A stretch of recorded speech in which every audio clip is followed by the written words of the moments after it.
ನಮಸ್ಕಾರ ಆತ್ಮೀಯ ವೀಕ್ಷಕರೇ, ನಿಮ್ಮೆಲ್ಲರಿಗೂ ಈ ಒಂದು ಅದ್ಭುತವಾಗಿರುವಂತಹ ರೀಡಿಂಗಿಗೆ ಸ್ವಾಗತ.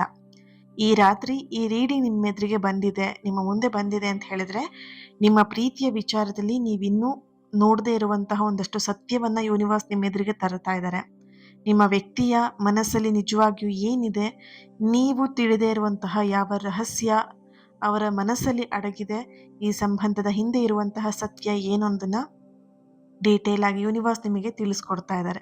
ಓಕೆ, ಇದೊಂದು ಜನರಲ್ ರೀಡಿಂಗ್ ಆಗಿರುತ್ತೆ. ನಿಮಗೆ ರೆಸೊನೇಟ್ ಆದರೆ ಮಾತ್ರ ರೀಡಿಂಗ್ನ ವಾಚ್ ಮಾಡೋದಕ್ಕೆ ಕಂಟಿನ್ಯೂ ಮಾಡ್ತೀರಾ, ಅದರ್ವೈಸ್ ನೀವು ಪರ್ಸ್ನಲ್ ರೀಡಿಂಗ್ನ ಬುಕ್ ಮಾಡ್ಕೊಳ್ಬಹುದು. ಇದು ನಿಮಗೆ ರೆಸೊನೇಟ್ ಆಗ್ತಾ ಇಲ್ಲ ಅಥವಾ ನಿಮ್ಮ ಎನರ್ಜಿ ಕನೆಕ್ಟ್ ಆಗ್ತಾ ಇಲ್ಲ ಅಥವಾ ಕನೆಕ್ಟ್ ಆದರೂ ಕೂಡ ಡೀಟೇಲ್ ಆಗಿ ನಾನು ತಿಳ್ಕೊಳ್ಬೇಕು ಈ ವಿಷಯದ ಬಗ್ಗೆ ಅಂತ ಹೇಳಿದ್ರೆ ಖಂಡಿತ ನೀವು ರೀಡಿಂಗ್ನ ಬುಕ್ ಮಾಡ್ಕೊಳ್ಬಹುದು, ಪರ್ಸ್ನಲ್ ರೀಡಿಂಗ್ನ ಬುಕ್ ಮಾಡ್ಕೊಳ್ಬಹುದು. ಓಕೆನಾ? ಹಾಗೆ ಯಾರೆಲ್ಲ ಚಾನೆಲ್ನ ಸಬ್ಸ್ಕ್ರೈಬ್ ಮಾಡ್ಕೊಂಡು ನನ್ನ ಜೊತೆ ಕನೆಕ್ಟ್ ಆಗ್ತಾ ಇದ್ದೀರಾ, really thank you so much ನಿಮ್ಮೆಲ್ಲರಿಗೂ ಕೂಡ. ಆ್ಯಂಡ್ ಬಿಗ್ ಹಾರ್ಟ್ ಕೂಡ. ಓಕೆನಾ? ನಿಮಗೆ ಥ್ಯಾಂಕ್ ಯು ಸೋ ಮಚ್. ಯಾರೆಲ್ಲ ಕನೆಕ್ಟ್ ಆಗ್ತಾ ಇದ್ದೀರಾ ಆ್ಯಂಡ್ ಕಮೆಂಟ್ ಮಾಡ್ತಾ ಇದ್ದೀರಾ, ಲೈಕ್ ಮಾಡ್ತಿದ್ದೀರಾ, ಶೇರ್ ಮಾಡ್ತಿದ್ದೀರಾ, ನಿಮಗೆಲ್ಲರಿಗೂ ಕೂಡ ಥ್ಯಾಂಕ್ ಯು ಸೋ ಮಚ್. ಈ ಒಂದು ರೀಡಿಂಗ್ ಎನರ್ಜಿನ ರಿಸೀವ್ ಮಾಡ್ಕೊಳ್ಳೋದಕ್ಕೆ ಕಮೆಂಟಲ್ಲಿ ತಿಳಿಸ್ತೀರಾ ಲವ್ ಅಂತ ಹೇಳಿಬಿಟ್ಟು ರೆಡ್ ಹಾರ್ಟ್ ಮಾರ್ಕ್ ಹಾಕಿ ಎನರ್ಜಿನ ರಿಸೀವ್ ಮಾಡ್ಕೊಳ್ಳಿ. ಪ್ರತಿಯೊಬ್ಬರು ಅಷ್ಟೇ ರೆಡ್ ಹಾರ್ಟ್ ಮಾರ್ಕ್ ಹಾಕ್ತೀರಾ, ಲವ್ ಅಂತ ಹೇಳ್ಬಿಟ್ಟು ರೆಡ್ ಹಾರ್ಟ್ ಮಾರ್ಕ್ ಹಾಕಿ ಎನರ್ಜಿನ ರಿಸೀವ್ ಮಾಡ್ಕೊಳ್ತೀರಾ. ಓಕೆ, ಸೊ ರೀಡಿಂಗ್ ಸ್ಟಾರ್ಟ್ ಮಾಡೋಣ.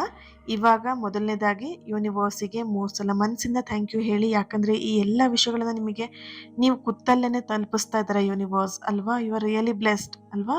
ಸೊ ಹಾಗಾಗಿ ಯೂನಿವರ್ಸಿಗೆ 3 ಸಲ ಮನಸ್ಸಿಂದ ಧನ್ಯವಾದಗಳನ್ನು ಅರ್ಪಿಸಿ. Thank you thank you thank you universe ಅಂತ ಹೇಳಿಬಿಟ್ಟು ಕೆಲವರು ಕಮೆಂಟಲ್ಲೂ ಹೇಳ್ತೀರಾ, ನಾನು ಅಬ್ಸರ್ವ್ ಮಾಡಿದ್ದೀನಿ. Thank you so much.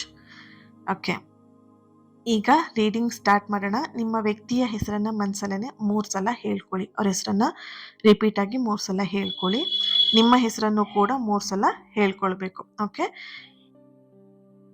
ಈಗ ರೀಡಿಂಗ್ನ ಸ್ಟಾರ್ಟ್ ಮಾಡೋಣ.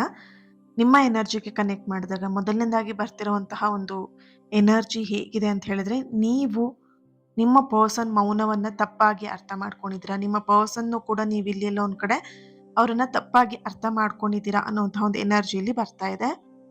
ಈಗ ರೀಡಿಂಗ್ನ ಸ್ಟಾರ್ಟ್ ಮಾಡೋಣ.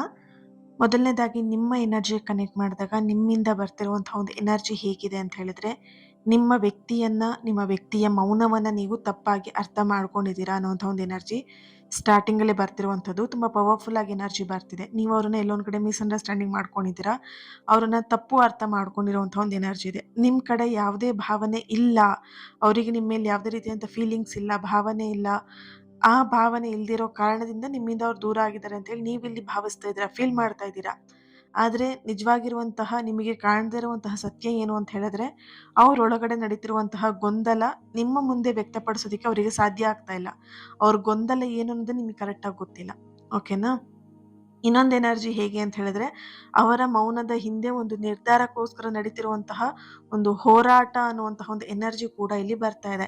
ಒಂದು ನಿರ್ಧಾರ ಮಾಡೋದಕ್ಕೋಸ್ಕರ ನೀವು ಅವರಿಗೆ ಹೇಳಿರ್ಬೋದು, ನನಗೆ ಇಂತಿಷ್ಟು ಟೈಮಲ್ಲಿ ಒಂದು 6 ಮಂತ್ ಒಳಗಡೆ ನನಗೆ ಏನಂತ ಹೇಳ್ಬಿಟ್ಟು ನೀನು ನಿರ್ಧಾರ ಹೇಳು, ಅಥವಾ 1 ಮಂತ್ ಒಳಗಡೆ ನನಗೆ ಕ್ಲಿಯರ್ ಮಾಡಿಬಿಡು ಈ ವಿಷಯದ ಬಗ್ಗೆ ಅಂತೆಲ್ಲ ನೀವು ಅವರಿಗೆ ಟೈಮ್ ಲಿಮಿಟ್ನ ಕೊಡ್ತಾ ಇದ್ದೀರಾ. ಆ ಟೈಮ್ ಲಿಮಿಟ್ನ ಇಟ್ಕೊಂಡು ನಿಮ್ಮ ಪರ್ಸನ್ ಇಲ್ಲ ಒಂದು ಕಡೆ ತುಂಬ ಡಿಸ್ಟರ್ಬ್ ಆಗ್ತಿರುವಂಥದ್ದು, ಮೌನಕ್ಕೆ ಹೋಗಿರುವಂಥದ್ದು, ಏನು ನಿರ್ಧಾರ ತಗೊಳ್ಬೇಕು ಅನ್ನೋದ್ರ ಬಗ್ಗೆ ಅವ್ರು ಇಲ್ಲಿ ಹೋರಾಟ ಮಾಡ್ತಿರುವಂತಹ ಒಂದು ಎನರ್ಜಿ ಇಲ್ಲಿ ಬರ್ತಿದೆ. ಇಲ್ಲಿ ನೀವು ಹೇಗಿದೆ ಅಂತ ಹೇಳಿದ್ರೆ, ನಿಮ್ಮ ಎನರ್ಜಿಲಿ ಹೇಗಿದೆ ಅಂತ ಹೇಳಿದ್ರೆ, ಈ ಮಗುನು ಚೂಂಟೋದು ನೀವೇನೆ, ಅದನ್ನು ಸಮಾಧಾನ ಮಾಡೋದು ನೀವೇನೆ. ಇಲ್ಲಿ ನಿಮ್ಮ ಎನರ್ಜಿಲಿ ಈ ಥರನೇ ಬರ್ತಾ ಇದೆ. ನಿಮ್ಮ ಪರ್ಸನಿಗೆ ನೀನು ಇಷ್ಟೊತ್ತಿಗೆ ನನಗೆ ಹೇಳಬೇಕು, ಇಷ್ಟು ಟೈಮಲ್ಲಿ ನೀನು ಟೈಮ್ ತೊಗೊಂಡು ನನಗೆ ಹೇಳಬೇಕು ಅಂತ ಟೈಮ್ ಕೊಡೋದು ನೀವೇನೆ, ಆಮೇಲೆ ಅರ್ಜೆಂಟ್ ಮಾಡೋದು ನೀವೇನೆ. ಅವ್ರೇನು ಹೇಳಿಲ್ಲ ಅಂದ ತಕ್ಷಣ ನೀವೇ ಏನೇನೋ ತಿಳ್ಕೊಳ್ಳೋದು, ತಪ್ಪಾಗಿ ಅರ್ಥ ಮಾಡ್ಕೊಳ್ಳೋದು ನೀವೇನೆ. ಇಲ್ಲಿ ನಿಮ್ಮ ಪರ್ಸನಿಗೆ ಯಾವುದೇ ರೀತಿಯಾದಂತಹ ಒಂದು ಈ ಪ್ರೀತಿ ಬಗ್ಗೆ ಏನು ಎಫರ್ಟ್ ಹಾಕೋದಿಕ್ಕಿರ್ಬೋದು ಅಥವಾ ಏನು ಆಲೋಚನೆ ಮಾಡೋದಕ್ಕೆ ಅವ್ರಿಗೆ ಟೈಮ್ನ ಕೊಡ್ತಾ ಇಲ್ಲ. ನೀವು ತುಂಬ ಅರ್ಜೆಂಟ್ ಮಾಡ್ತಾ ಇದ್ದೀರಾ. ನಿಮ್ಮ ಒಂದು ಆತಂಕವನ್ನೆಲ್ಲ ತೊಗೊಂಡೋಗಿ ನಿಮ್ಮ ಪರ್ಸನ್ ಮೇಲೆ ಹಾಕ್ತಾ ಇದ್ದೀರಾ. ಸೊ ನಿಮ್ಮ ಪರ್ಸನಿಗೆ ಈ ಕಡೆ ಏನು ಮಾಡಬೇಕು ಅನ್ನೋಂತಹ ಕನ್ಫ್ಯೂಷನ್ ಜೊತೆಗೆ ಅವರಿಗೆ ಏನು ನಿರ್ಧಾರ ತಗೊಳ್ಬೇಕಂತನೂ ಕೂಡ ಗೊತ್ತಾಗ್ತಾ ಇಲ್ಲ. ಎಲ್ಲೊಂದು ಕಡೆ ನೀವು ನಿಮ್ಮ ಪರ್ಸನ್ ಬಿಟ್ಟೋಗೋದಕ್ಕೆ ಕಾರಣ ನೀವೇ ಆಗಿದ್ದೀರಾ ಅನ್ನೋವಂಥದ್ದು ಕೂಡ ಎನರ್ಜಿಲಿ ಬರ್ತಾ ಇದೆ. ಇನ್ನೊಂದು ಎನರ್ಜಿ ಬರ್ತಿರುವಂಥದ್ದು, ಈ ಸಂಬಂಧದಲ್ಲಿ ನೀವು ಮಾತ್ರ ಕಾಯ್ತಾ ಇದ್ದೀರಾ ಅಂತ ನೀವು ಇಲ್ಲಿ ಅನ್ಕೊಳ್ತಾ ಇದ್ದೀರಾ. ಅರ್ಥ ಮಾಡ್ಕೊಳ್ಳಿ ಡಿಯರ್ಸ್, ಇಲ್ಲಿ ನೀವೆಷ್ಟು ನಿಮ್ಮ ಪರ್ಸನಿಗೋಸ್ಕರ ಕಾಯ್ತಾ ಇದ್ದೀರಾ, ನಿಮ್ಮ ಒಂದು ಪರ್ಸನ್ ಕೂಡ, ಓಕೆನಾ, ಅವರು ಕೂಡ ನಿಮ್ಮ ಆ ವಿಷಯಕ್ಕೋಸ್ಕರ ಅಥವಾ ನಿಮ್ಮ ಪ್ರೀತಿಗೋಸ್ಕರ, ನಿಮ್ಮ ಪ್ರೀತಿಯಲ್ಲಿ ಮುಂದೆ ಒಂದು ಹೆಜ್ಜೆ ಹಾಕೋದಕ್ಕೋಸ್ಕರ ಅವರು ಕೂಡ ಕಾಯ್ತಾ ಇದ್ದಾರೆ. ನಿಮಗೆ ಮಾತ್ರ ಅವ್ರ ನೆನಪು ಬರ್ತಾ ಇದೆ ಅಂತ ಹೇಳಿ ನೀವು ಅನ್ಕೊಳ್ತಿದ್ರ ಅಥವಾ ನಿಮಗೆ ಹಂಗೆ ಅನಿಸ್ತಾ ಇರ್ಬೋದು. ಆದರೆ ಅವರ ಮನಸ್ಸಲ್ಲೂ ಕೂಡ ನಿಮ್ಮ ವಿಚಾರ ಮತ್ತೆ ಮತ್ತೆ ಬರ್ತಾ ಇದೆ. ಆದರೆ ಅವರು ಅದನ್ನ ಎಲ್ಲೂ ಕೂಡ ತೋರಿಸ್ಕೊಳ್ತಾ ಇಲ್ಲ. ತೋರಿಸುವ ರೀತಿಯಲ್ಲೂ ಕೂಡ ಇಲ್ಲ. ಓಕೆನಾ? ಇಲ್ಲಿ ಹೇಗಿದೆ ಅಂತ ಹೇಳಿದ್ರೆ ನಿಮ್ಮ ನಿರೀಕ್ಷೆಯಂತೆ ಅವ್ರು ಇಲ್ಲ ಅಂದ ತಕ್ಷಣ ಅವರು ತಪ್ಪಾಗಿದ್ದಾರೆ ಅಂತೇಳಿ ನೀವಿಲ್ಲಿ ಭಾವಿಸ್ತಾ ಇದ್ದೀರಾ. ಅಥವಾ ನಿಮ್ಮ ಪರ್ಸನ್ ಎನರ್ಜಿಲಿ ಈ ಥರ ಇರಬಹುದು. ನೀವು ಅವ್ರು ಅನ್ಕೊಂಡಂಗೆ ನೀವಿಲ್ಲ, ಅವ್ರ ನಿರೀಕ್ಷೆಯಂತೆ ನೀವಿಲ್ಲ ಅಂದ ತಕ್ಷಣ ನಿಮ್ಮ ಬಗ್ಗೆ ಅವ್ರು ತುಂಬ ಕೆಟ್ಟದಾಗಿ ಮಾತಾಡ್ಕೊಳ್ಳೋದು ಅಥವಾ ನೆಗೆಟಿವ್ ಆಗಿ ಆಲೋಚನೆ ಮಾಡುವಂತಹ ಒಂದು ಎನರ್ಜಿ ಇದೆ. ಇದೇ ಕಾರಣಕ್ಕೆ ನಿಮ್ಮಿಬ್ಬರ ಮಧ್ಯ ನೋ ಕಾಂಟ್ಯಾಕ್ಟ್ ಸಿಚುಯೇಷನ್ ಬಂದಿರುವಂಥದ್ದು. ಇದೇ ಕಾರಣಕ್ಕೆ ನಿಮ್ಮಿಬ್ಬರ ಮಧ್ಯೆ ಮನಸ್ತಾಪ ಬಂದಿರುವಂತಹ ಒಂದು ಎನರ್ಜಿ ಇದೆ. ಈ ಒಂದು ಕಾರಣಕ್ಕೆ ನೀವಿಬ್ರು ದೂರ ಆಗಿದ್ದೀರಾ ಇವಾಗ. ಓಕೆ. ಇಲ್ಲಿ ಒಂದು ಸತ್ಯ ಯೂನಿವರ್ಸ್ ನಿಮಗೆ ಎಲ್ಲೊಂದ್ ಕಡೆ ಹೇಳ್ತಾ ಇರುವಂತಹ ಒಂದು ವಿಷಯ ಏನು ಅಂತ ಹೇಳಿದ್ರೆ, ನೀವು ಈ ಸಂಬಂಧ ಹೇಗಿರ್ಬೇಕು ಅಂತ ಹೇಳಿ ಬಯಸ್ತಾ ಇದ್ದೀರಾ ಅಲ್ವಾ? ಅದೇ ರೀತಿಯಾಗಿ ಎಲ್ಲವೂ ನಡಿಬೇಕು ಅನ್ನುವಂತಹ ಒಂದು ನಿರೀಕ್ಷೆ ನಿಮ್ಮನ್ನ ಕೆಲವೊಂದಷ್ಟು ಸೂಚನೆಗಳಿಂದ ದೂರ ಮಾಡ್ತಾ ಇದೆ. ನೀವು ತುಂಬಾ ನಿರೀಕ್ಷೆನ ಇಟ್ಕೊಳ್ತಿದ್ರೆ ಈ ವ್ಯಕ್ತಿ ಬಗ್ಗೆ ಆಗಿರ್ಬೋದು, ಅಥವಾ ಸಂದರ್ಭದ ಬಗ್ಗೆ ಆಗಿರ್ಬೋದು, ಅಥವಾ ಪ್ರೀತಿ ಬಗ್ಗೆ ಆಗಿರ್ಬೋದು. ನೀವ್ ಯಾವಾಗ ನಿರೀಕ್ಷೆ ಇಟ್ಕೊಳ್ಳೋದು ಒಳ್ಳೇದು. ಅತಿಯಾಗಿ ನಿರೀಕ್ಷೆ ಇಟ್ಕೊಂಡಾಗ ಅದು ಸೋಲಿಗೆ ಕಾರಣ ಆಗತ್ತೆ. ಆ ಸೋಲು ನಿಮಗೆ ಹೇಗಾಗಿದೆ ಅಂತ ಹೇಳಿದ್ರೆ, ನಾನು ಇಷ್ಟೆಲ್ಲ ಆ ವ್ಯಕ್ತಿನ ಪ್ರೀತಿ ಮಾಡಿದೆ, ನಾನು ಇಷ್ಟೆಲ್ಲ ಆ ವ್ಯಕ್ತಿಗೆ ತ್ಯಾಗ ಮಾಡಿದೆ, ನಾನು ಈ ವ್ಯಕ್ತಿಗೆ ಇಷ್ಟೆಲ್ಲ ಕೊಟ್ಟೆ, ಇವಾಗ ನನಗೇನು ಸಿಕ್ತು ಈ ವ್ಯಕ್ತಿಯಿಂದ ಅಲ್ವಾ? ಯಾಕೆ ಅಂತ ಹೇಳಿ ನೀವು ಅತಿಯಾಗಿ ಓವರ್ ಆಗಿ ಆ ವ್ಯಕ್ತಿ ಬಗ್ಗೆ ನಿರೀಕ್ಷೆನೆ ಇಟ್ಕೊಂಡಿದ್ರಿ. ಈ ನಿರೀಕ್ಷೆನೆ ನಿಮಗೆ ಇವಾಗ ನೋವು ಕೊಡೋದಿಕ್ಕೆ ಆಗ್ತಾ ಇರುವಂತಹ ಒಂದು ಎನರ್ಜಿಲಿ ಬರ್ತಿದೆ. ಕೆಲವೊಂದು ಸೂಚನೆಗಳು ನಿಮಗೆ ಯೂನಿವರ್ಸ್ ಕೊಟ್ಟಿದ್ರು. ಈ ತರದ ಒಂದು ಅತಿಯಾಗಿರುವಂತಹ ನಿರೀಕ್ಷೆಗಳು ಇಟ್ಕೊಳ್ಳೋದು ಬೇಡ ಅಂತ ಹೇಳ್ಬಿಟ್ಟು ಆ ವ್ಯಕ್ತಿಯಿಂದನೇ ನಿಮಗೊಂದಷ್ಟು ಸೂಚನೆಗಳು ಸಿಕ್ಕಿತ್ತು. ದಟ್ ಮೀನ್ಸ್ ಎಕ್ಸಾಂಪಲ್ ಹೇಳ್ಬೇಕಂತ ಹೇಳಿದ್ರೆ, ತುಂಬಾ ನನ್ನನ್ನು ಹಚ್ಕೊಂಬೇಡ, ಅಥವಾ ಅತಿಯಾಗಿ ಆಲೋಚನೆ ಮಾಡೋದಕ್ಕೆ ಹೋಗ್ಬೇಡ ಪ್ರೀತಿ ಬಗ್ಗೆ ಅಂತ ಹೇಳುವಂಥದ್ದಾಗಿರ್ಲಿ, ಅಥವಾ ಆ ನಿರೀಕ್ಷೆ ಅಂತ ಹೇಳಿದಾಗ ಇಲ್ಲಿ ನಾನು ಹೀಗೆ ಮಾಡ್ಬೇಕು, ಹಾಗೆ ಮಾಡ್ಬೇಕು ಅನ್ನೋದ್ರ ಬಗ್ಗೆ ನೀನಿಲ್ಲಿ ಹೆಚ್ಚಾಗಿ ನೀನು ಅಡ್ವೈಸ್ ಮಾಡೋದಕ್ಕೆ ಬರಬೇಡ. ಈ ಥರದ್ದೆಲ್ಲ ಮಾತುಗಳನ್ನ ನಿಮ್ಮ ಪರ್ಸನ್ ನಿಮಗೆ ಹೇಳ್ತಾ ಇದ್ರು. ಅವಾಗೆಲ್ಲ ನಿಮಗೆ ತುಂಬಾ ಹರ್ಟ್ ಆಗ್ತಿತ್ತು. ಬಟ್ ಅದೇನಕ್ಕೆ ಅಂತ ಹೇಳಿದ್ರೆ ಯೂನಿವರ್ಸ್ ನಿಮಗೆ ಕೊಡ್ತಿದ್ದಂತಹ ಒಂದು ಸೂಚನೆ. ನೀವು ಅತಿಯಾಗಿ ಇಲ್ಲೊಂದ್ ಕಡೆ ಈ ವ್ಯಕ್ತಿನ ಅಟ್ಯಾಚ್ಮೆಂಟ್ ಅನ್ನೋದಕ್ಕಿಂತ ಅತಿಯಾಗಿ ನಿರೀಕ್ಷೆನ ಈ ವ್ಯಕ್ತಿ ಬಗ್ಗೆ, ಪ್ರೀತಿ ಬಗ್ಗೆ ಇಟ್ಕೊಳ್ತಾ ಇದ್ದೀರಾ. ಅದು ಬೇಡ ಅಂತ ಹೇಳಿ ಎಲ್ಲೊಂದ್ ಕಡೆ ಯೂನಿವರ್ಸ್ ನಿಮಗೆ ಸೈನ್ ಕೊಡ್ತಾ ಇದ್ರು. ಬಟ್ ನೀವು ಆದ್ರೂ ಕೂಡ ಅದನ್ನ ಮೀರಿ ನೀವು ಆ ವ್ಯಕ್ತಿನ ತುಂಬಾ ಹಚ್ಕೊಂಡಿದ್ರಿ. ಇವಾಗ ನೀವು ಕಣ್ಣೀರ್ ಹಾಕ್ತಾ ಇದ್ದೀರಾ ಡಿಯರ್ಸ್. ಯಾರಿದ್ದಾರೆ ಈಗ ನಿಮಗೆ ಅಲ್ವಾ? ಈಗ ನೀವು ಆ ವ್ಯಕ್ತಿನ ನೆನ್ಪು ಮಾಡ್ಕೊಂಡು, ಅಥವಾ ಆ ಸಂದರ್ಭವನ್ನ ನೆನ್ಪು ಮಾಡ್ಕೊಂಡು ನೀವು ಕಣ್ಣೀರ್ ಹಾಕ್ತಾ ಇದ್ದೀರಾ. ಯಾರಿದ್ದಾರೆ ಇವಾಗ ನಿಮ್ ಕಣ್ಣೀರನ್ನ ಒರ್ಸಕ್ಕೆ? ಯಾರೂ ಇಲ್ಲ, ರೈಟ್? ಸೊ ಈ ನೋವನ್ನ ನೀವೇ ಇವಾಗ ಅನುಭವಿಸ್ಬೇಕಾಗಿದೆ. ಯಾಕೆ ಅಂತ ಹೇಳಿದ್ರೆ ಇದು ತಪ್ಪು. ನಿಮ್ಮ ತಪ್ಪಿಗೆ ಇದು ನೀವೇ ಶಿಕ್ಷೆನ ತಗೊಂಡಿರುವಂತಹ ಒಂದು ಎನರ್ಜಿ ಇಲ್ಲಿ ಬರ್ತಿದೆ. ನೀವು ಅತಿಯಾಗಿ ಆ ವ್ಯಕ್ತಿ ಬಗ್ಗೆ ನಿರೀಕ್ಷೆನ ಇಟ್ಟಿದ್ದು, ಅತಿಯಾಗಿ ಆ ವ್ಯಕ್ತಿಗೆ ನೀವು ಪ್ರೀತಿನ ಕೊಟ್ಟಿದ್ದು, ಅತಿಯಾಗಿ ನೀವು ವ್ಯಕ್ತಿಗೆ ಸಹಾಯವನ್ನ ಮಾಡೋದಕ್ಕೆ ಹೋಗಿದ್ದು, ಇವಾಗ ಅದೆಲ್ಲವೂ ಕೂಡ ನಿಮಗೆ ಹರ್ಟ್ ಆಗೋ ರೀತಿಯಲ್ಲಿ ನಡೀತಾ ಇರುವಂತಹ ಒಂದು ಎನರ್ಜಿ ಇಲ್ಲಿ ಬರ್ತಾ ಇದೆ.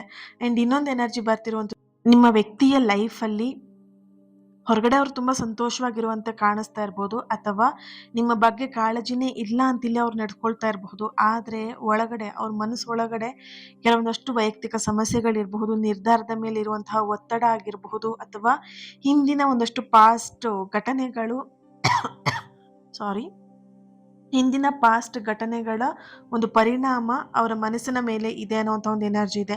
ನಿಮ್ಮ ಸಂಬಂಧದ ಬಗ್ಗೆ ಅವರು ಅತಿಯಾಗಿ ಆಲೋಚನೆ ಮಾಡುವಂತಹ ಒಂದು ಎನರ್ಜಿ ಅವರಲ್ಲಿ ಬರ್ತಾ ಇದೆ. ದಟ್ ಮೀನ್ಸ್ ಇಲ್ಲಿ ಅವರು ಏನೇ ನಿರ್ಧಾರ ಮಾಡಿದ್ರು, ಅಥವಾ ಏನೇ ಅವ್ರು ಯೋಚನೆ ಮಾಡಿದ್ರು ಕೂಡ ಅದು ಅವರಿಗೆ ತಪ್ಪಾಗಿ ಕಾಣಿಸ್ತಾ ಇರಬಹುದು, ಅಥವಾ ಹೀಗೆ ಮಾಡಿದ್ರೆ ನೀವೇನು ಅನ್ಕೊಂಡ್ಬಿಡ್ತೀರೋ ಅನ್ನೋಂತಹ ಭಯ ಕೂಡ ಅವರಲ್ಲಿ ಇದೆ. ಎಲ್ಲೊಂದ್ ಕಡೆ ಈ ಒಂದು ರಿಲೇಶನ್ಶಿಪ್ ಅವರಿಗೆ ತುಂಬಾ ಆಲೋಚನೆ ಮಾಡುವ ಹಾಗೆ, ಯೋಚನೆ ಮಾಡುವ ರೀತಿಯಲ್ಲಿ ಎಲ್ಲೊಂದ್ ಕಡೆ ಈ ಒಂದು ಪ್ರೀತಿ ನಡೀತಾ ಇದೆ, ಸಂಬಂಧ ನಡೀತಾ ಇದೆ ಅನ್ನೋಂಥ ಒಂದು ಎನರ್ಜಿ ಇದೆ. ಇಲ್ಲಿ ಇನ್ನೊಂದು ಎನರ್ಜಿ ಬರ್ತಾ ಇರುವಂಥದ್ದು, ನೀವು ಎಲ್ಲೊಂದ್ ಕಡೆ ಈಗ ಜಸ್ಟ್ ಒಂದು 20 ಇಯರ್ಸ್ ಆಗಿರ್ಬೋದು, 21 ಇಯರ್ ಆಗಿರ್ಬೋದು ನಿಮಗೆ, 21 ವರ್ಷ ಅಥವಾ 18 ಇಯರ್ಸ್. ಇವಾಗಲೇ ನೀವು ಎಲ್ಲೋ ಒಂದು ಕಡೆ ಪ್ರೀತಿ ಅಂತ ಹೇಳ್ಕೊಂಡು, ಅಥವಾ ವ್ಯಕ್ತಿ ಅಂತ ಹೇಳಿ ಸಂಬಂಧ, ಮದುವೆ ಅಂತೆಲ್ಲ ಹೋಗ್ತಾ ಇದ್ದೀರಾ. ಒನ್ಸ್ ಯೋಚನೆ ಮಾಡಿ ಡಿಯರ್ಸ್, ಇವಾಗೇನು ನೀವು ಪ್ರೀತಿ ಮಾಡಬಾರ್ದು ಅನ್ನೋಂಥದ್ದಲ್ಲ. ಬಟ್ ನೀವಿವಾಗ ಫೋಕಸ್ ಮಾಡಬೇಕಾಗಿರೋದು ನಿಮ್ಮ ಕೆರಿಯರ್ ಲೈಫ್ ಬಗ್ಗೆ ಆಗಿರ್ಬೋದು, ಅಥವಾ ನಿಮ್ಮ ಜೀವನದ ಬಗ್ಗೆ, ನಿಮ್ಮ ಎಜುಕೇಷನ್ ಬಗ್ಗೆ ಅಲ್ವಾ? ಇವಾಗ ನೀವೇನು ಮಾಡ್ತಿದ್ದೀರಿ, ಇಲ್ಲಿ ಎನರ್ಜಿ ಬರ್ತಿರೋದೇ ಹಾಗೆ 18+, ಆಮೇಲೆ 25 ಒಳಗಡೆ ಬರ್ತಿರುವಂಥ ಒಂದು ಎನರ್ಜಿ ಇದೆ. ನೀವೆಲ್ಲ ಇವಾಗ ಮಾಡಬೇಕಾಗಿರೋದು ಏನು ಕೆಲಸ ಅಂತ ಹೇಳಿದ್ರೆ, ಲವ್ ಮಾಡುವಂತಹ ಸಾಧನೆಯನ್ನೇ ಮಾಡೋದಕ್ಕೆ ಹೋಗ್ಬೇಡಿ. ಇವಾಗ ನೀವು ಮಾಡಬೇಕಾಗಿರೋ ಕೆಲಸ ಏನು ಅಂತ ಹೇಳಿದ್ರೆ ಎಜುಕೇಷನ್. ನಿಮ್ಮ ಪೇರೆಂಟ್ಸ್, ನಿಮ್ಮ ಫ್ಯಾಮಿಲಿ ನಿಮ್ಮ ಮೇಲೆ ಒಂದು ನಂಬಿಕೆನ ಇಟ್ಟಿರ್ತಾರೆ, ಅಥವಾ ಒಂದು ಏನೋ ಒಂದು ನೀವೇನೋ ಲೈಫಲ್ಲಿ ಸಾಧನೆ ಮಾಡ್ತೀರಾ, ನನ್ನ ಮಗಳು ಅಥವಾ ನನ್ನ ಮಗ ಈ ರೀತಿಯಾದಂತಹ ಒಂದು ಕೆಲಸವನ್ನ ಮಾಡ್ತಾನೆ, ಅಥವಾ ಈ ಒಂದು ಅವನು ಡ್ರೀಮ್ ಜಾಬ್ ಅಂತ ಅನ್ಕೊಂಡಿದ್ದಾನೆ, ಎಜುಕೇಶನ್ ನಾವು ಕೊಡ್ತಾ ಇದೀವಿ, ಇದನ್ನ ಕಲ್ತ್ಬಿಟ್ಟು ಅವನು ಏನೋ ಒಂದು ಕೆಲ್ಸಕ್ಕೆ ಹೋಗ್ತಾನೆ, ಈ ತರದೆಲ್ಲ ಒಂದು ಆಸೆಗಳನ್ನ ಇಟ್ಕೊಂಡಿರ್ತಾರೆ. ಬಟ್ ನೀವೇನ್ ಮಾಡ್ತಾ ಇದ್ದೀರಾ ಅಂತ ಹೇಳಿದ್ರೆ ಇಲ್ಲಿ, ಯಾವುದೋ ಒಂದು ಹುಡುಗ, ಯಾವುದೋ ಒಂದು ಹುಡುಗಿ ಅಂತ ಹೇಳ್ಬಿಟ್ಟು ನಿಮ್ಮ ಲೈಫ್‌ನ ನೀವು, ನಿಮ್ಮ ಕೆರಿಯರ್ ಲೈಫ್‌ನ, ನಿಮ್ಮ ಎಜುಕೇಷನ್‌ನ ಹಾಳು ಮಾಡ್ಕೊಳ್ತಿರುವಂತಹ ಒಂದು ಎನರ್ಜಿ ಇದೆ. ಇವಾಗ ನೀವು ಒಂದ್ ಅರ್ಥ ಮಾಡ್ಕೊಳ್ಳಿ. ಈ ಪ್ರೀತಿನ ನೀವು ಇವಾಗಲ್ಲ, 30 ಇಯರ್ಸ್ ಆದ್ಮೇಲೂ ಮಾಡಬಹುದು. ಈ ಎಜುಕೇಷನ್‌ನ ನೀವು ಇವಾಗ್ ಬಿಟ್ಟು ನೀವು 30 ಇಯರ್ಸ್‌ಗೆ ಕಾಲೇಜಿಗೆ ಹೋಗ್ತೀನಿ ಅಂತ ಹೇಳಿದ್ರೆ ಸಾಧ್ಯ ಇಲ್ಲ. ಅಲ್ವಾ? ಅರ್ಥ ಮಾಡ್ಕೊಳ್ಳಿ. ರೈಟ್? ಸೊ, ಇವಾಗ ನೀವು ಎಜುಕೇಷನ್ ಮಾಡಿ ನಿಮ್ ಕಾಲ್ ಮೇಲೆ ನೀವು ನಿಂತ್ಕೊಳ್ಳಿ. ಪ್ರೀತಿ ಅನ್ನೋದು ಆಟೋಮ್ಯಾಟಿಕಲಿ ನಿಮ್ಮನ್ನ ಹುಡ್ಕೊಂಡ್ ಬರುತ್ತೆ. ನೀವು ಪ್ರೀತಿನ ಹುಡ್ಕೊಂಡ್ ಹೋಗ್ಬೇಕಂತ ಇಲ್ಲ. ಒಂದಷ್ಟು ಜನ ನೀವಿಲ್ಲಿ ಚಿಕ್ಕ ಏಜಲ್ಲೇ ಸ್ವಲ್ಪ ಎಡವುತ್ತಾ ಇದ್ದೀರಾ, ತಪ್ಪು ದಾರಿಗಳನ್ನ ಹಿಡಿತಾ ಇದ್ದೀರಾ. ಅರ್ಥ ಮಾಡ್ಕೊಳ್ಳಿ ಡಿಯರ್ಸ್, ಈಗ ನೀವು ತಪ್ಪು ದಾರಿ ಹಿಡಿದ್ರಿ ಅಂತ ಹೇಳಿದ್ರೆ ಲೈಫ್ ಲಾಂಗ್ ನೀವು ಅದೇ ತಪ್ಪು ದಾರಿಲೇ ಹೋಗ್ತಾ ಇರ್ಬೇಕಾಗತ್ತೆ. ಅದ್ರಲ್ಲಿ ನೀವು ದಾರಿ ಬದಲಾಯಿಸ್ತೀರಾ ಅಂತ ಹೇಳಿದ್ರು ಕೂಡ, ಒಂದ್ಸಲ ನೀವು ಎಲ್ಲಿ ಎಡವಿರ್ತೀರ ಅಲ್ವಾ? ರೈಟ್? ಸೊ, ಆ ಒಂದು ಎನರ್ಜಿ ನಿಮಗೆ ಹೇಗಾಗ್ತಿರತ್ತೆ ಅಂತ ಹೇಳಿದ್ರೆ, ನಿಮ್ ಲೈಫ್ ಲಾಂಗ್ ನಿಮಗೆ ಒಂಥರ ಕೊರಗೋ ತರ ಆಗ್ತಾ ಇರತ್ತೆ. ಓಕೆನಾ? ಸೊ, ನೀವ್ ಯಾರಾದ್ರೂ ಈ ಒಂದು ಸಿಚುಯೇಷನ್ ಅಲ್ಲಿ ಇದ್ದೀರಾ ಅಂತ ಹೇಳಿದ್ರೆ ಅರ್ಥ ಮಾಡ್ಕೊಳ್ಳಿ. ನಿಮ್ಮ ಪೇರೆಂಟ್ಸ್ ಹತ್ರ ಕೂತು ಮಾತಾಡಿ. ನಿಮ್ಮ ಪೇರೆಂಟ್ಸ್ ನಿಮಗೇನ್ ಹೇಳ್ತಾರೆ ಅದ್ರ ಬಗ್ಗೆ ಗಮನ ಕೊಡಿ ಅನ್ನುವಂಥ ಒಂದು ಎನರ್ಜಿ ಇಲ್ಲಿ ಬರ್ತಾ ಇದೆ. ಯಾರಾದ್ರೂ ಇಲ್ಲಿ ಈ ಒಂದು ಏಜಲ್ಲಿ ನೀವು ಪ್ರೀತಿ ಮಾಡ್ತಾ ಅಥವಾ ಈ ತರದೆಲ್ಲ ರಿಲೇಶನ್‌ಶಿಪ್ ಬಗ್ಗೆ ನೋಡೋದು ಅಥವಾ ಈ ತರದೆಲ್ಲ ಮಾಡ್ತಾ ಇದ್ದೀರಾ ಅಂತ ಹೇಳಿದ್ರೆ, ನಿಮಗೆ ಇಲ್ಲಿ ಯೂನಿವರ್ಸ್ ಇಂದ ಬರ್ತಿರುವಂತಹ ಒಂದು ಎನರ್ಜಿ ಈ ತರ ಆಗಿದೆ. ಫಸ್ಟ್ ನಿಮ್ಮ ಎಜುಕೇಶನ್, ನಿಮ್ಮ ಕೆರಿಯರ್ ಲೈಫ್, ನೆಕ್ಸ್ಟ್ ನಿಮ್ಮ ಲವ್ ಲೈಫ್. ಓಕೆ. ಸೊ, ಇಷ್ಟನ್ನ ಮನಸ್ಸಲ್ಲಿ ಇಟ್ಕೊಳ್ಳಿ. ಇನ್ನೊಂದು ಎನರ್ಜಿ ಇಲ್ಲಿ ಬರ್ತಿರುವಂಥದ್ದು, ಯಾರೆಲ್ಲ ಇವಾಗ ಮದ್ವೆ ಆಗಿದ್ದೀರಾ ಅಥವಾ ಮದ್ವೆ ಆಗ್ಬೇಕು ಅಂತ ಇಲ್ಲಿ ನಿಮ್ಮ ಪಾರ್ಟ್ನರ್ನ ನೋಡಿದರೆ, ಪಾರ್ಟ್ನರ್ ಎಲ್ಲ ಸೆಟ್ ಆಗಿ, ಮದ್ವೆ ಎಲ್ಲ ಸೆಟ್ ಆಗಿ ಇನ್ನೇನು ಮದ್ವೆ ಆಗೋ ಟೈಮಲ್ಲಿ ಎಲ್ಲೊಂದ್ ಕಡೆ ಬ್ರೇಕಪ್ ಆಗಿರುವಂಥದ್ದು, ಹುಡುಗಿ ಇಷ್ಟ ಇಲ್ಲ ಅಥವಾ ಹುಡುಗಿ ಫ್ಯಾಮಿಲಿ ಇಷ್ಟ ಇಲ್ಲ ಅಂತ ಹೇಳಿ, ಅಥವಾ ಹುಡುಗ ಫ್ಯಾಮಿಲಿ ಇಷ್ಟ ಇಲ್ಲ ಅಂತ ಹೇಳಿ ಎಲ್ಲೋ ಒಂದ್ ಕಡೆ ಸಪ್ರೇಷನ್ ಆಗ್ತಾ ಇರುವಂತಹ ಒಂದು ಎನರ್ಜಿ ಏನಾದ್ರೂ ಇತ್ತು ಅಂತ ಹೇಳಿದ್ರೆ, ಇಲ್ಲಿ ನಿಮಗೆ ಬರ್ತಿರುವಂತಹ ಎನರ್ಜಿ ಹೇಗೆ ಅಂತ ಹೇಳಿದ್ರೆ, ನಿಮಗೆ ಸಿಗದೇ ಇರುವಂತಹ ಉತ್ತರ ಏನಿತ್ತು, ಈ ಮುಂದೊಂದು ದಿನ ನಿಮಗೆ ಅದ್ರ ಬಗ್ಗೆ ಉತ್ತರ ಸಿಗತ್ತೆ ಅನ್ನೋಂತಹ ಒಂದು ಎನರ್ಜಿ ಇದೆ. ನೀವು ಬಹಳ ದಿನದಿಂದ ಒಂದು ಸ್ಪಷ್ಟ ಮಾತಿಗೋಸ್ಕರ ಆ ವ್ಯಕ್ತಿಯಿಂದ ಒಂದು ಸರಿಯಾಗಿರುವಂತಹ ಮಾತು ಬರ್ಲಿ. ಅವ್ರ ಫ್ಯಾಮಿಲಿ ಹೇಳ್ತಾ ಇದಾರೆ ಬೇಡ ಅಂತ ಹೇಳಿ, ಓಕೆ. ಬಟ್ ಆ ವ್ಯಕ್ತಿಗೆ ಬೇಡ ಅಂತ ಹೇಳಿ ಯಾವತ್ತೂ ಕೂಡ ನನ್ನ ಹತ್ರ ಬಂದು ಮಾತಾಡಿಲ್ಲ ಅಲ್ವಾ? ಸೊ, ಈ ತರ ನೀವಿಲ್ಲಿ ಯೋಚನೆನ ಮಾಡ್ತಾ ಇದ್ದೀರಾ. ಇಲ್ಲಿ ಎನರ್ಜಿ ಹೇಗಿದೆ ಅಂತ ಹೇಳಿದ್ರೆ, ಅವರಿಂದ ಒಂದು ಸ್ಪಷ್ಟವಾಗಿರುವಂತಹ ಮಾತನ್ನ ನೀವೇನಾದ್ರು ನಿರೀಕ್ಷೆ ಮಾಡ್ತಾ ಇದ್ದೀರಾ ಅಂತ ಹೇಳಿದ್ರೆ, ಈ ಮೌನವನ್ನ ಯಾವುದೇ ಕಾರಣಕ್ಕೂ ನಿರ್ಲಕ್ಷ್ಯ ಮಾಡ್ಬೇಡಿ. ಅವ್ರು ಸೈಲೆಂಟ್ ಆಗಿದ್ದಾರೆ. ಅವ್ರ ಫ್ಯಾಮಿಲಿ ತುಂಬಾ ಜನ ಹೇಳ್ತಾ ಇರ್ಬೋದು ಬೇಡ ಅಂತ. ಬಟ್ ಅವ್ರು ಸೈಲೆಂಟ್ ಆಗಿದ್ದಾರೆ ಅಂತ ಹೇಳಿದ್ರೆ, ಆ ಒಂದು ಮೌನವನ್ನ ನೀವು ಯಾವುದೇ ಕಾರಣಕ್ಕೂ ನಿರ್ಲಕ್ಷ್ಯ ಮಾಡ್ಬೇಡಿ. ಯೂನಿವರ್ಸ್ ನಿಮಗೆ ಹೇಳ್ತಿರೋದೇನು ಅಂತ ಹೇಳಿದ್ರೆ, ಯಾರಾದ್ರೂ ನಿಮ್ಮ ಜೀವನದಲ್ಲಿ ಉಳಿಸ್ಕೊಳ್ಳುವಂತಹ ಕೆಲಸವನ್ನ ನೀವು ನಿರಂತರವಾಗಿ ಮಾಡ್ತಾ ಇದ್ದೀರಾ ಅಂತ ಹೇಳಿದ್ರೆ, ಅವರಿಂದ ಒಂದು ಸ್ಪಷ್ಟತೆ ಪಡ್ಕೊಳ್ಬೇಕಂತ ಹೇಳಿದ್ರೆ, ಈ ಸಂಬಂಧ ಮೊದಲನೇದಾಗಿ ಒಂದು ಸಮತೋಲನ ಆಗಿ ಬ್ಯಾಲೆನ್ಸ್ ಆಗಿ ಬರಬೇಕು ಫಸ್ಟ್. ಓಕೆನಾ? ಈ ವ್ಯಕ್ತಿ ಮನಸ್ಸಲ್ಲಿ ತುಂಬಾ ಆಲೋಚನೆಗಳು ನಡೀತಾ ಇದೆ. ಆ ವ್ಯಕ್ತಿ ಮನಸ್ಸಲ್ಲಿ ನೀವ್ ಇಷ್ಟ ಆಗ್ಬಿಟ್ಟಿದ್ದೀರಾ. ಫ್ಯಾಮಿಲಿಯಲ್ಲಿ ಒಂದ್ ಕಡೆ ಬೇಡ ಅಂತ ವಿರುದ್ಧವಾಗಿ ಹೋಗ್ತಾ ಇದ್ದಾರೆ. ಇಲ್ಲಿ ಫ್ಯಾಮಿಲಿನ ಕನ್ವಿನ್ಸ್ ಮಾಡ್ಬೇಕಾ ಅಥವಾ ನಿಮ್ಮನ್ನ ಉಳಿಸ್ಕೊಳ್ಬೇಕಾ ಅನ್ನುವಂತಹ ಆಲೋಚನೆ ಅವರಲ್ಲಿ ಬರ್ತಾ ಇದೆ. ಸೊ, ಹಾಗಾಗಿ ಈ ಒಂದು ಮೌನಕ್ಕೆ ಅವರು ಜಾರಿದ್ದಾರೆ. ಹಾಗಂತ ಹೇಳಿ ನಿಮಗೆ ತಪ್ಪಾಗಿ ಅರ್ಥ ಮಾಡ್ಕೊಳ್ಳೋದ್ಕಿಂತ ಹೆಚ್ಚಾಗಿ ಆ ಮೌನವನ್ನ ನೀವು ಯಾವುದೇ ಕಾರಣಕ್ಕೂ ನಿರ್ಲಕ್ಷ್ಯ ಮಾಡದೆ ಅದನ್ನ ಅಕ್ಸೆಪ್ಟ್ ಮಾಡ್ಕೊಂಡು ಆ ಮೌನವನ್ನ ನೀವು ಅರ್ಥ ಮಾಡ್ಕೊಳ್ಳಿ. ಯಾಕೆ, ಏನಿರ್ಬಹುದು ಅನ್ನೋದ್ರ ಬಗ್ಗೆ. ಓಕೆನಾ? ಇನ್ನೊಂದು ಎನರ್ಜಿ ಇಲ್ಲಿ ಬರ್ತಿರುವಂಥದ್ದು, ಒಂದ್ ಹಂತ ನಿಮ್ ಲೈಫಲ್ಲಿ ಮುಗೀತಾ ಬಂತು ಅಂತ ಹೇಳಿದ್ರೆ, ಮತ್ತೊಂದು ಹಂತ ಆರಂಭ ಆಗ್ತಾ ಇದೆ ಅನ್ನೋಂಥ ಒಂದು ಎನರ್ಜಿ ಆಗಿರುತ್ತೆ. ಇದನ್ನ ಅರ್ಥ ಮಾಡ್ಕೊಳ್ಳಿ. ಮುಗ್ದು ಹೋಯ್ತು, ಒಂದು ವಿಷಯ ಮುಗ್ದೋಯ್ತು ಅಂತ ಹೇಳಿದ್ರೆ ಅಲ್ಲಿಗೆ ಮುಗ್ದೋಯ್ತು ಅಂತ ಅಲ್ಲ. ಒಂದು ಹೊಸ ಆರಂಭ, ಒಂದು ಹೊಸ ಹಂತ ಅನ್ನುವಂಥದ್ದು ಮುಂದೆ ಒರಿತಾ ಇದೆ ಅನ್ನುವಂತಹ ಒಂದು ಎನರ್ಜಿ ಆಗಿರುತ್ತೆ. ಈಗಿರುವ ನಿಮ್ಮಿಬ್ರ ಮಧ್ಯೆ ಇರುವಂತಹ ಒಂದು ಅಂತರ ಆಗಿರ್ಲಿ ಅಥವಾ ಡಿಸ್ಟೆನ್ಸ್ ಏನಿದೆ ಅಲ್ವಾ, ಮುಂದಿನ ಒಂದು ಬೆಳವಣಿಗೆಗೆ ಈ ಒಂದು ಅಂತರ ಕಾರಣ ಆಗಿರುತ್ತೆ.